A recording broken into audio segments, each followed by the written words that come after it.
17 বছরের আক্ষেপ পুরাবে Vinicius junior এবার ব্যালন ডি'অর ঘরে আনতে যাচ্ছে এই ব্রাজিলিয়ান সুপারস্টার। ব্যালন ডি'অর হচ্ছে ফুটবল বিশ্বের সবচেয়ে সম্মানজনক পুরস্কার, যেখানে এই পুরস্কারটি পাওয়ার জন্য মুখিয়ে থাকে বিশ্বের নামি দামি খেলোয়াড়রা। তবে এবার 2024 সালের ব্যালন ডি'অরের জয়ী ইতিমধ্যেই সবাই ধরে নিয়েছে ভিনিসিয়াস জুনিয়রকে।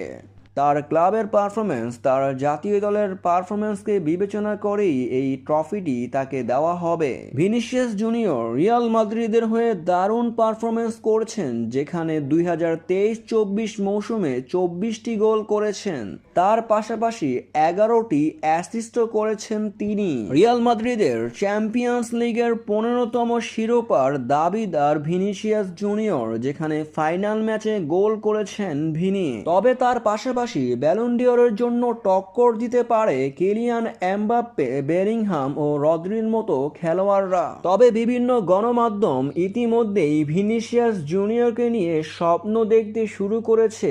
এবার ব্রাজিলের ইতিহাসে আবারও ব্যালন ডি'অর জয় করতে যাচ্ছে ভিনি, যেখানে 17 বছরের আক্ষেপ পুরাবে এই ব্রাজিলিয়ান সুপারস্টার। 17 বছর আগে এই পুরস্কারটি পেয়েছিলেন ব্রাজিলের আরেক খেলোয়াড় কাকা।